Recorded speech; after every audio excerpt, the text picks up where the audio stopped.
Balaji RS में आपका स्वागत है। पिछली क्लास को कंटिन्यू करते हैं। पिछली क्लास में हमने पठार, पर्वत, पहाड़ी और दर्रा और भौतिक विभाजन, इनको जो है आराम से हमने जो है डेटा के फॉर्मेट में और क्वेश्चन के फॉर्मेट में जो जो इंपॉर्टेंट क्वेश्चन बन सकते थे उनको करंट और सूजस और इकोनॉमिक सर्वे, इन तीनों से लिंक करके हमने जो है एक बार कर लिया है। हम सिंचाई परियोजना, नदी, झील, इनको अब जो है इस क्लास में देखेंगे। तो आप शांति से देखना, क्योंकि इसमें से भी आपके अच्छे खासे सवाल बनेंगे। स्टार्ट करते हैं। पहले तो आईजीएनपी के बारे में आपको पता होना चाहिए, इंदिरा गांधी नहर परियोजना। तो इसमें जानने के लिए मेन मेन तो ये है कि 9 शाखा में बटी हुई है और 7 लिफ्ट परियोजना है इसमें। तो इसमें एक तो है रावतसर शाखा, सूरतगढ़ शाखा, अनूपगढ़, पूगल, दंतौर, बिसलपुर, चारण, चारणवाल और बीरबल। इसमें से एक शाखा तो राइट साइड की है, बाकी सारी जो है लेफ्ट साइड में ही आपकी जाएगी। रावतसर, सूरतगढ़, अनूपगढ़, पूगल, दंतौर, बिसलपुर, चारणवाल और बीरबल, ऐसे करके आपकी जो है 9 शाखाएं हैं। और ये तो शाखा है जो सीधा सीधा पानी पहुँचाए। और लिफ्ट परियोजनाएं कौन सी होती है? जो पानी को निचले स्तर पे, पानी को निचले स्तर से ऊंचले स्तर पे पानी पहुंचाने के लिए जो है लिफ्ट लिफ्ट के ऐसे समझ लो कि इसको उठाया जाता है। तो ऐसे 7 जो है लिफ्ट परियोजनाएं हैं। तो उसका आपने ट्रिक देखा होगा, के बीच में टी, लास्ट में जे जे, यहाँ से के टी और यहाँ से पी टी। इस तरह से जो है आपको 7 नहरें याद करनी है। कुंभाराम, चौधरी कुंभाराम, कंवर सेन, फिर पी से पन्नालाल बारूपाल, तेजा जी, फिर एक और के आएंगे आपके करणी सिंह जी, गुरु जाम्बेश्वर जी, और ये से जयनारायण व्यास जी। तो चौधरी कुंभाराम, कंवर सेन, पन्नालाल बारूपाल, तेजा जी, करणी सिंह, जाम्बेश्वर व्यास, नारायण व्यास जी, जयनारायण व्यास जी। इनको जो है आपको सीक्वेंस में याद करना है, खासकर जो है इस पर फोकस करना, क्योंकि ये ज़्यादातर लोगों को याद है। आपको जो 9 शाखाएं ज़्यादा लोगों को याद नहीं है, ये याद रखना। इनमें से एक तो जो है बाईं तरफ जाती है, क्योंकि नहर ऐसे आती है, इसकी तरफ से ही आपको याद रखना कि जब ये इस तरफ जा रही है तो इसका बायां दायां कौन सा होगा। इसका बायां ये होगा। बाईं साइड में जो है एक रावतसर शाखा है, फिर बाकी की जो है ये 8 शाखा है वो दाईं तरफ जाती है। ये स्टेटमेंट में भी आपको आ सकता है। एक जो है दाई है, बाई है, ऐसा कुछ भी आपको कंफ्यूज करने के लिए दे सकता है। अगला देखते हैं, गंग नहर। और इसकी 4 शाखाएं मैंने बताया था पिछली क्लास में भी, कि करणी, समीजा, लक्ष्मी, लालगढ़। करणी माता को समझाना है क्या कि लक्ष्मी ही लाल है, लक्ष्मी नारायण ही लाल है। तो करणी जी, समीजा जी और लक्ष्मी नारायण जी, लालगढ़, ये 4 नहरें गंग नहर की है। तो इसमें वो गलत कथन वाले जो है इसके पूछने के चांसेस ज़्यादा है। फिर एक गुरुग्राम यमुना लिंक नहर भी आती है, और इसकी बस लोकेशन याद रखना है कि आपको भरतपुर में है ये। तो ये इस तरफ से आती है गुरुग्राम यमुना, अपना यमुना तो इस तरफ भी बहती है, तो इस तरफ से गुरुग्राम से ऐसे आएगी। एक पांचना, करौली में 2 है जो आपको याद रखनी है, पांचना और चूली देवी। तो ये करौली में है, पांचना करौली में। तो पांचना याद रख लेना कि पांचना जो है करौली में है। ऐसे याद कर लो कि 5 कर लगे हुए हैं, 5 प्रकार के कर है, पांचना कर। और पार्वती, धौलपुर, और ये सबसे जो है अपनी पूर्वी नदी भी है पार्वती, और ये धौलपुर से निकल के आती है। और अगला है बिसलपुर, जो टोंक में है, ये तो आपको याद होगा। एक और याद रखना कि टोरडी या टोरडा, टोरडी सागर, टोरडी सागर जो है ये भी टोंक में है। टो से याद, ये ऐसे याद कर लोगे, टो से टो मिला लो आप। आपको जो है किसी भी तरह से इसको ट्रिक बना के आपको याद रखना है, क्योंकि ये करंट अफेयर और उनमें भी जो है ये ज़्यादा थे। एक नारायण सागर था करंट अफेयर में, वो है अजमेर में, नारायण सागर अजमेर में। एक पीपलदा आपको में पड़ती है, आईजीएनपी में 6 बराज में से एक है पीपलदा, यहाँ भी एक बनता है। तो पीपलदा और इसरदा और मोरेल, ये 3 है जो सवाई माधोपुर में है। पीपलदा, इसरदा, मोरेल, सवाई माधोपुर। एक विलास याद रखना जो 12 में है, विलास 12। और छापी झालावाड़ में, छापी झालावाड़ में। ऐसे याद कर लो, च छ, छ के बाद झ आता है, च छ झ, ऐसे किसी भी तरह से याद कर लो। आपने हिंदी की वर्णमाला पढ़ी होगी, च छ, फिर आगे झ आता है, तो छ छापी से झ झालावाड़। एक आनवान जो और एक ओराई। आनवान जो आपका ये नहर है, ये बांध है ये चित्तौड़गढ़ में है। हनुमान और औराई चित्तौड़गढ़। एक मेजा बांध है कोठारी नदी पर भीलवाड़ा में। मेजा बांध कोठारी नदी पर भीलवाड़ा, हनुमान और औराई ये थोड़े अलग है, ये याद रख लेना। चित्तौड़गढ़ में है। छापी झालावाड़ में, विलास बारा, पीपलदा ईसरदा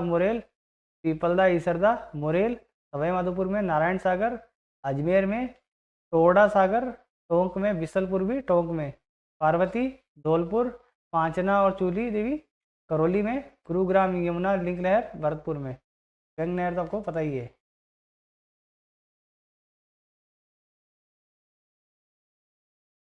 अब मेन झीलों को देख लेते हैं। 4 तो मेन झीलें हैं जिनको आपको थोड़ा डिटेल में पढ़ना है, और बाकियों के जो आपको लोकेशन ही याद रखनी है। पहले तो जयसमंद झील या ढेबर झील, ठीक है, ये उदयपुर में बनी है और लसाड़िया के पठार के पास में बनी है। जय सिंह जी ने इसको बनाया था, ये मेवाड़ के जय सिंह है। कृत्रिम झील है, यानी कि इसको जो है मानव निर्मित है। ये कृत्रिम का मतलब होता है मानव निर्मित, तो ये जयसमंद झील मानव निर्मित है। गोमती नदी का पानी जो है इसमें आता है जयसमंद झील में, और लसाड़िया के पठार के नज़दीक में ये स्थित है। इसमें 60 टापू है, उसमें सबसे बड़ा 60 टापू है, सबसे बड़ा है बाबा का पगड़ा, और ये बड़ा है, और प्यारी छोटा है, छोटा टापू है। 7 में से 2 टापू याद रखने। और इसकी सिंचाई में जो है 2 इम्पोर्टेंट शहर याद रखने, जो जिसको ये सबसे ज़्यादा ये फ़ायदा देता है, ये उदयपुर में ही है, श्यामपुरा और भटनागर। श्यामपुरा भटनागर ये 2 है जहाँ पे जयसमंद झील जो है सिंचाई की व्यवस्था प्रोवाइड कराता है। लसाड़िया पठार, जयसमंद झील ढेबर, गोमती नदी का पानी का यूज़ करता है। कृत्रिम झील है, जयसिंह जी ने बनाया है, और 60 टापू वाला है। अगला राजसमंद है, ये तो राजसमंद काकरोली राजसमंद में है, और राज सिंह जी ने बनाया है। राज सिंह जी ने वही जिन्होंने जो है इसके पास में जो है राज बसती बनाई थी आपकी। और इसी के बाद जो है वो थोड़ा सा ऊपर जाओगे तो 9 चौकियाँ बनी हुई है, 9 चौकी पाल, जहाँ पे ठहरने की व्यवस्था जैसे कर रखी है। 9 चौकी की पाल, घेवर माता का मंदिर भी यही बना हुआ है। तो राजसमंद झील, राज सिंह, राज बसती, 9 चौकी। ये पूछता है कि 9 चौकी की पाल जो है किस झील के नज़दीक में है। जयसमंद, राजसमंद, फतेह सागर, तो ये राजसमंद में है 9 चौकी की पाल। और फतेह सागर झील, ये फतेह सागर तो देवाली उदयपुर में ही है। आपको कभी उदयपुर घूमने आए हो तो सबसे पहले जो है ये फतेह सागर और पिछोला में ही जाते हैं लोग घूमने। तो और इसका निर्माण इसका निर्माण भी जयसिंह जी ने करवाया है। निर्माण जयसिंह जी ने कराया, बाकी जो है फतेह सिंह जो थे इन्होंने जो इसका रिकंस्ट्रक्शन करवाया था बाद में, पुनर्निर्माण। और इसी वजह से जो इसका जो पुनर्निर्माण के बाद इन्होंने नाम भी परिवर्तित करके तो फतेह सागर झील कर दिया था। एक कनौज के ड्यूक आए थे, ड्यूक, तो इन्होंने जो है इसकी नींव रखी थी। और यहीं पे जो है पूरे जो राजस्थान का जो प्रथम सौर वेधशाला है ये 1975 में स्थापित हुआ था। ये आपके जो प्री में भी आ चुका है कि जो पहली एक वेधशाला है, सौर वेधशाला, वो कहाँ पर है, तो ये उदयपुर में फतेह सागर के पास में है। और एक आना सागर झील अगली, अरुणोराज जी ने बनाया था अजमेर में। चंद्रा नदी का ये पानी लेता है, और इसको जो है इसके पास में जो जहांगीर है उसने दौलत बाग जो है उसका निर्माण कराया था, इसका अभी नाम परिवर्तित करके सुभाष उद्यान कर दिया है। मेन फैक्ट याद रखो, तो एक तो ड्यूक के बारे में पता होना चाहिए, सौर वेधशाला के बारे में पता होना चाहिए आपको, घेवर माता, 9 चौकी के पाल, सिंचाई परियोजना ये याद रखना, बाकी की चीज़ें लोगों को पता है। ये एक पठार याद रख लेना कि ये जो है जयसमंद झील के पास में है लसाड़िया। तो ये पूछ सकता है कि लसाड़िया का जो पठार है किस झील के नज़दीक में पाया जाता है, या गोमती पानी, ये झील और उसकी जो है नदियाँ का मिलान करा सकते है। मिलान वाले सवाल भी जो है नदियों से ही होगा आपका।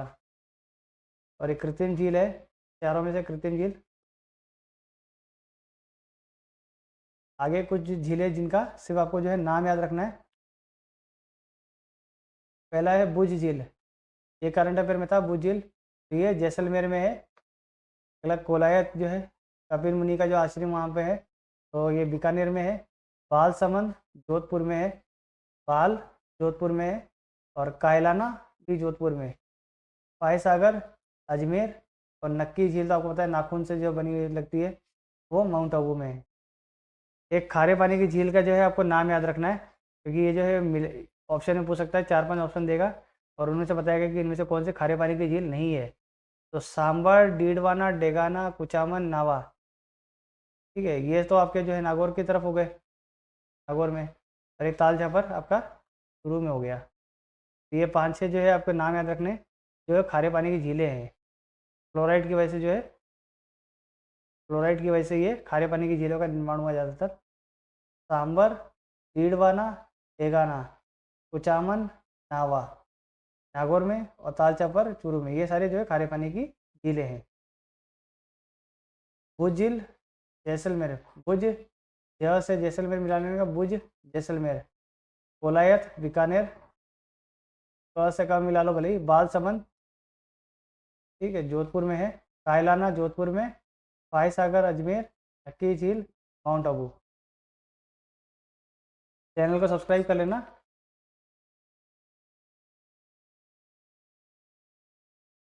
और आगे चलते हैं। अब जो है कुछ इंपॉर्टेंट नदियों के बारे में देख लेते हैं।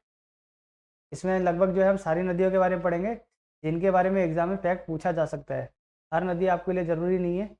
एक मेथा नदी है, इसका उद्गम जो है मनोहरपुरा, जयपुर में होता है। मेथा उदयपुर में, सॉरी जयपुर में है, मनोहरपुरा।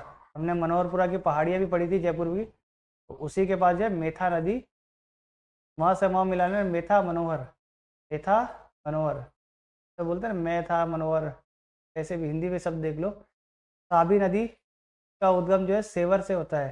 ताबी, सेवर की पहाड़ी, जयपुर। ताबी, सेवर की पहाड़ी, जयपुर में इसका जो उद्गम होता है, ये हरियाणा तक जाती है। और इसके पास जो है जोधपुर सभ्यता है। ये पूछते हैं कि जोधपुर सभ्यता जो है किस नदी के किनारे बसी थी? ताबी नदी के किनारे।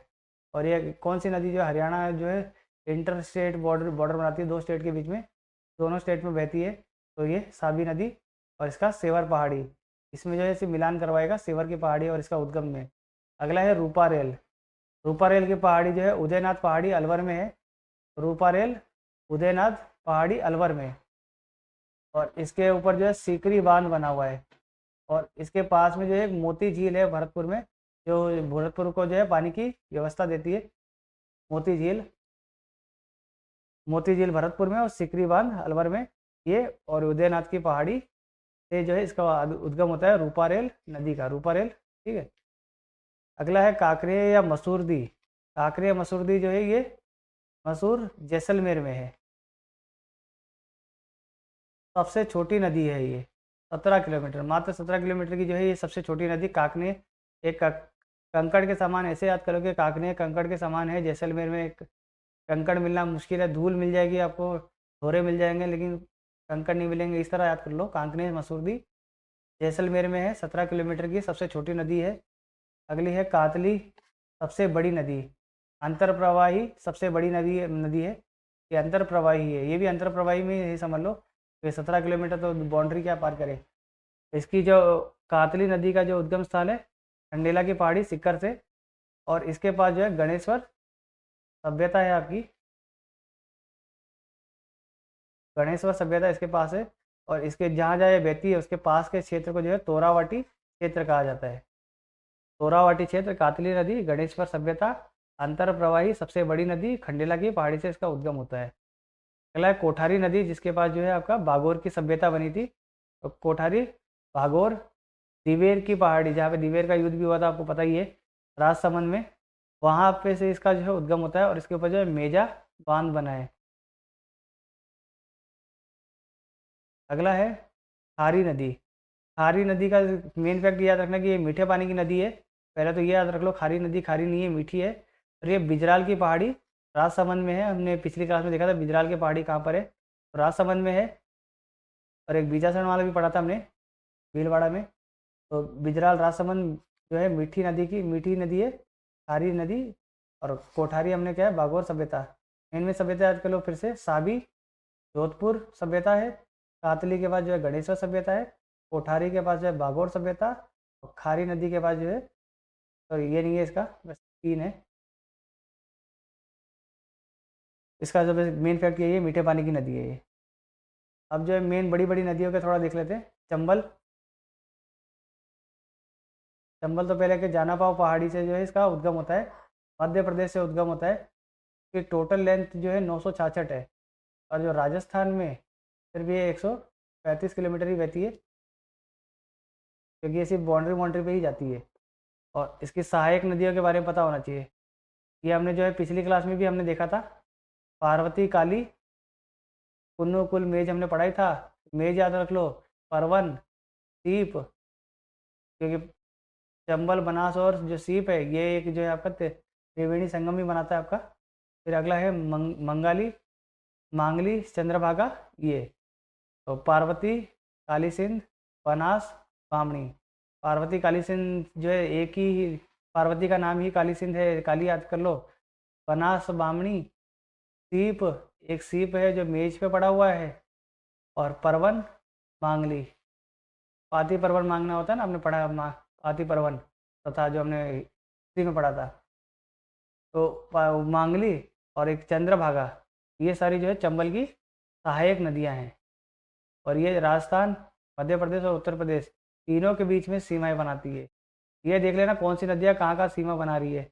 ये सीमा इधर बना रही है।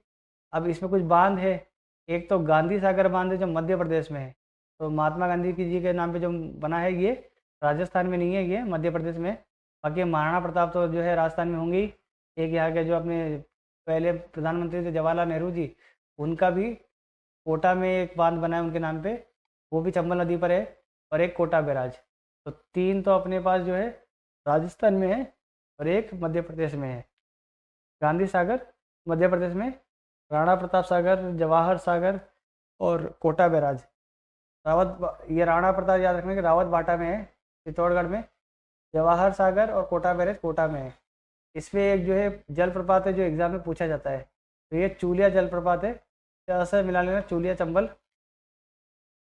और यहाँ पे जो है राजस्थान का जो है पहला अणुशक्ति केंद्र रावत बाटा में खुला था, और दूसरा आपका जो है बांसवाड़ा में है, दूसरा बांसवाड़ा में है।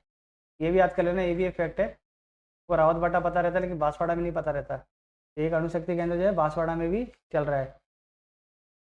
चूलिया जलप्रपात हो गया, कोटा बैराज, जवाहर सागर बैराज, राणा प्रताप सागर जो है बांध, और गांधी सागर मध्य प्रदेश में। पार्वती, काली सिंध, बनास, बामणी, सीप मेज पर है, परवन, मांगली, चंद्रभागा, ये सारी जो है चंबल की सहायक नदियाँ हैं।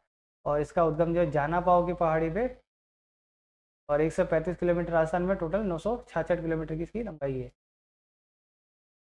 अगला है बनास नदी। बनास नदी जो है चंबल की सहायक नदी है। हमनौर की पहाड़ी राजसमंद से इसका जो है उद्गम होता है। ये ऐसे करके जो है ऐसे यहाँ पे चंबल में मिलती है। तो 480 किलोमीटर जो है ये की लंबाई है। इसके ऊपर एक बीसलपुर बांध जो है टोंक पे बना हुआ है। एक खंडार तहसील सवा माधोपुर में, इसमें रामेश्वरम संगम भी होता है। मैंने बताया चंबल, सीप और बनास, ये तीन नदियाँ जो मिलकर जो है एक रामेश्वरम संगम भी बनाती है। और कहाँ बनाएगी ये? खंडार तहसील सवाई माधोपुर में। तो एक बिसलपुर बांध याद रखना है, एक खंडार तहसील याद रखना है, किसके लिए?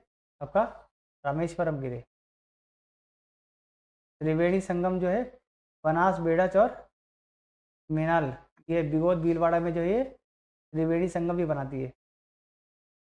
बनास बेड़च या बेड़च बनास मेनाल, याद रख लेना, BBM। बेड़च बनास मेनाल, इसको जो आप 3-4 बार याद बोलोगे ना तो ही आपको याद रहेगा, क्योंकि इसमें क्या है कि नदियाँ आप कंफ्यूज नहीं करना कि बेड़च बनास और मेनाल है।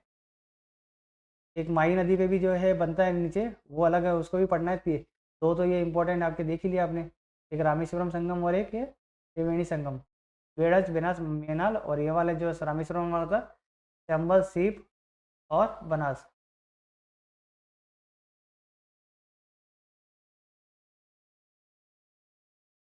ऐसे याद कर लेना भले, ठीक है।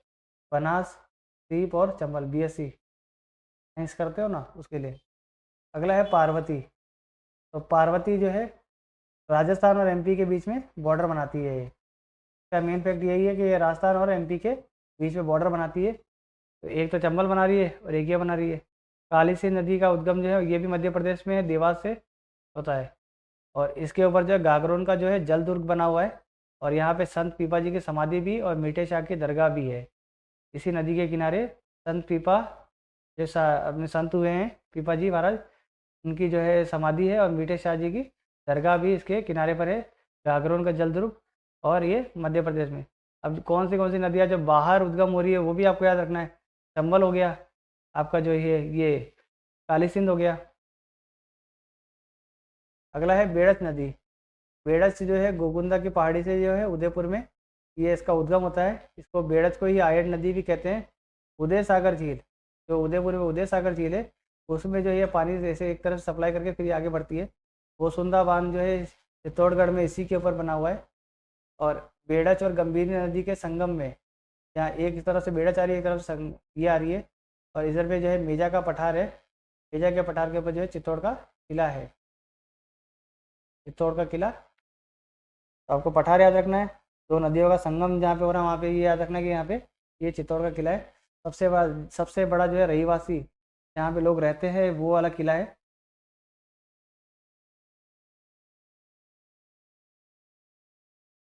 बेड़च, गोगुंदा की पहाड़ी, उदयपुर में आयर नदी भी कहते हैं, उदय सागर की झील, बोसुंदा बांध याद रख लेना। बोसुंदा बांध, बी से बी मिला लेना, बेड़च बोसुंदा।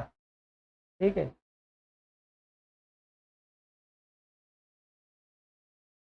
बेड़च बोसुंदा। अगला है पार्वती नदी।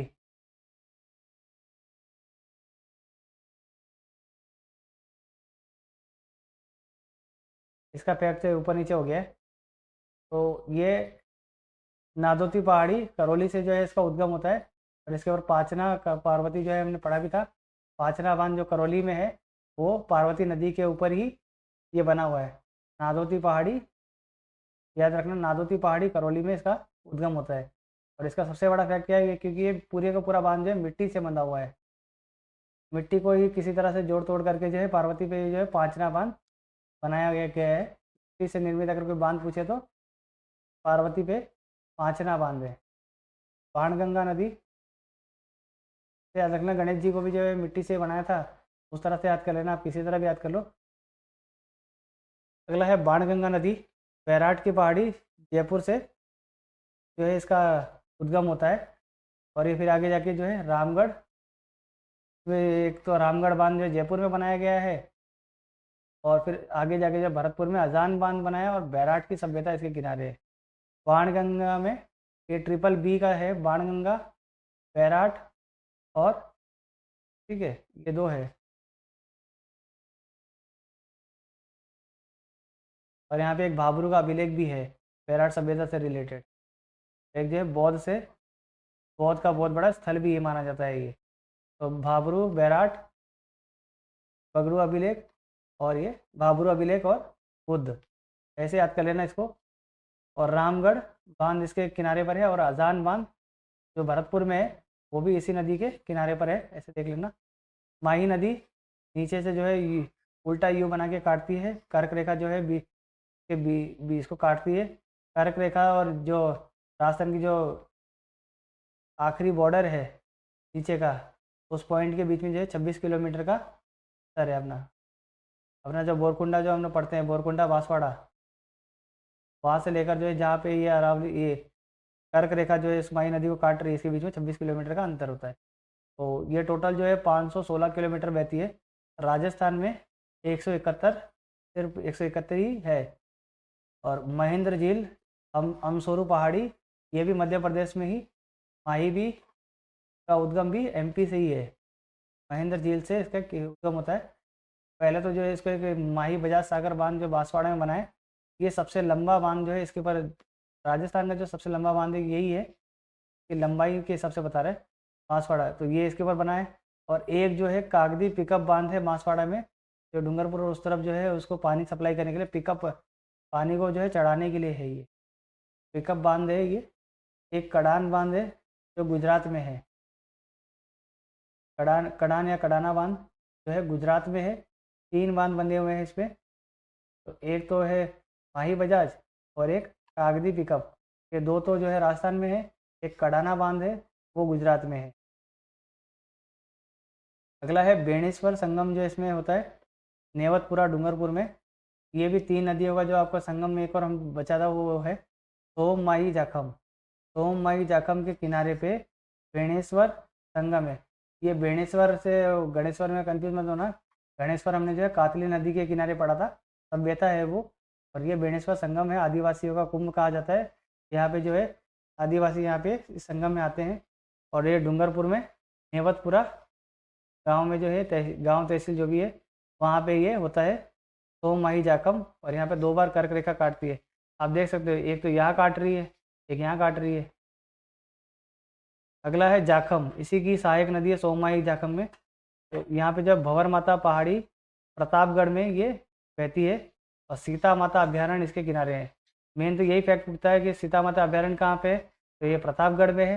दूसरा पूछता है कि इसमें जो है उड़न गिलहरी हमें कहाँ देखी जाती है, कहाँ हम देख सकते हैं, तो सीता माता अभ्यारण्य प्रतापगढ़ में।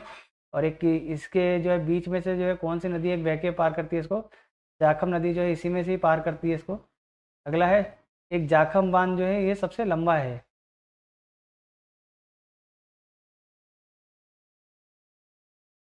और ये दोनों में से कंफ्यूज हो रहा है, ये शायद चौड़ा बांध है। ये फैक्ट देख लेना एक बार। आपसे वैसे नहीं पूछेगा लंबा चौड़े के हिसाब से, आपको बस याद रखना है कि जाखम बांध जो है जाखम नदी पर है और प्रतापगढ़ में है। भंवर माता पहाड़ी पर है, उड़न गिलहरी और सीता माता अभ्यारण्य। ये लंबा छोटा एक बार छोड़ो, ये आगे चलते हैं। अब पूरा जो आपका जो फिजिकल डिवीजन है उसको के जो विभाजन किए हुए हैं उनको देख लेते हैं। पिछली 2 क्लासों में जो है हमने और इस क्लास को मिला के जो है आपके बहुत सारे टॉपिक कवर हो गए। तो हमने जो ये इसको बांटा था शुष्क और अर्ध शुष्क में। शुष्क में भी 2 है, ये बालिका बालुका स्तूप युक्त और बालुका स्तूप मुक्त, या रेत के टीला के बिना क्षेत्र, रेत के टीला के साथ क्षेत्र। तो ये जो है परसेंटेज आपको याद रखने की जरूरत नहीं है, पर याद रखना है कि इसको जो है इस तरह बांटा रखा है। और जहाँ पे रेत के टीले के बिना है तो वहाँ पे जो है हममादा चट्टान पाई जाती है, ये याद रख लेना। फिर इसको जो है 2 विभाग किया था। शुष्क तो हो ही गया, अर्ध शुष्क। अर्ध शुष्क में हमने 4 पढ़ा था। एक तो लूनी गोडवाड़ बेसिन, अगला है नागौर उच्च भूमि, शेखावाटी अंतर्देशीय नदी प्रवाह क्षेत्र और गग्गर बेसिन। ये हमने जो है पहली क्लास में कंप्लीट कर लिया था इन दोनों को। दूसरी क्लास में हमने उत्तरी अरावली, मध्य अरावली और दक्षिण अरावली, इनकी जो पहाड़ पर्वत पठार जो भी है इनको सबको एक साथ देख लिया था। और इस क्लास में हमने इनके माही बनास और चंबल के जो है इनके प्रवाह क्षेत्र और इनकी देख ली थी। और पिछली क्लास में जो है इनको जो फिजिकल डिवीजन जब किया था तो उनकी जो है सॉइल मिट्टी और क्रॉप और जो का प्रकार, ये सब चीज़ें जो है हमने डिटेल में देखा था। आप आराम से जो है सिस्टमेटिक पढ़ोगे तो आपके लिए ज़्यादा सही रहेगा। ऐसे एक एक टुकड़ों में पढ़ोगे तो कोई मतलब नहीं है। आपको जो है एक ढंग से करना होता है चीज़ें। अब वो वहाँ पे कंप्लीट हो गया तो आपके जो है ये 2-3 क्लास में ही आपके जो है फिजिकल डिवीज़न और अच्छे खासे टॉपिक कवर हो गए। अगला है हाड़ौती में। हाड़ौती बाकी है आपका, ये इनको जो है हमें अभी आपका हाड़ौती बाकी है, मानसून बाकी है और आपके जो है खनिज मिनरल बाकी है। ये सब 3-4 जो टॉपिक बचे हुए हैं इनको भी हम कर लेंगे एक आध क्लास में। ये एक बार देख लेना, हाड़ौती में जो है एक मालव क्षेत्र होता है, एक उपरमाल क्षेत्र होता है और जो एक विंध्यन कगार क्षेत्र है दूसरा पार्ट में। इनको जो है अलग अलग तरीके से बांटा हुआ है। तो हाड़ौती को अलग तरीके से बांटा हुआ है। और हाड़ौती में भी वर्धमान आकार के पहाड़ी जो आपके क्रिसेंट शेप होते हैं, जो आपका ऐसे करके बनता है हिस्सा, और एक शाहबाद की उच्च भूमि और एक नीचे का, ये आपका जो है पूरा का पूरा हाड़ौती है। एक तो ये आपका जो है क्रिसेंट शेप या वर्धमान आकार वाली जो भूमि होती है, एक शाहबाद की ये उच्च भूमि, और एक ये नीचे का जो है डाक गंगधर जो आपका अपलैंड बनता है ये झालावाड़ में, इसको पढ़ेंगे हम। बाकी जो आगे के जो जो एक विंध्यन की वजह से जो कगार की वजह से ये डांग क्षेत्र में भी जाता है, तो उन 3 जिलों को भी देखेंगे हम, करौली धौलपुर और सवाई माधोपुर को। ऐसे करके जो है हाड़ौती में 7 जिले हैं आप। तो यहाँ आपकी क्लास कंप्लीट होती है। अभी तक जो जो कवर हो गया है उनको आप अच्छे से कर लो, आपके प्री में भी जुगाड़ हो जाएगा। और अगर आप असिस्टेंट प्रोफेसर की तैयारी कर रहे हो उसके लिए पेपर 3 में ये आपके बहुत मदद करेगा। इकोनॉमिक सर्वे हो गया आपका, सूजस हो गया, बजट हो गया। राजस्थान की जो है एंशियंट मिडिवल वाली जो है मेन जो उसमें जो एग्जाम में पूछने लायक टॉपिक है वो हो गया आपका ज्योग्राफी की। आपकी जो है 3 क्लासें हो गई है। एक क्लास में जो है आपकी ज्योग्राफी कंप्लीट हो जाएगी, फिर जो है पॉलिटी कंप्लीट कर लेंगे, राजस्थान की पॉलिटी करेंगे हम। सिस्टमेटिक तैयारी करो, जितनी आ सकते हैं उतनी ही करो, ठीक है। और साथ में जो है आप जो पुराने जो है मैथ रीजनिंग के जो सवाल मैंने 2013, 15 और 18 के जो पेपर करवाए हैं उसमें मैथ के क्वेश्चन को कैसे अप्रोच करते हो वो मैंने डिटेल में बताया है, उसको देख लेना आप, वो आपको फ़ायदा करेगा। कि अगर 15-15 सवाल भी देखे, 15 या 45 सवाल तो आपके यही हो गए। 2021 का पेपर बचा है वो भी मैं करवा दूंगा, ठीक है। अभी तैयारी कंटिन्यू रखो, सफलता जरूर मिलेगी।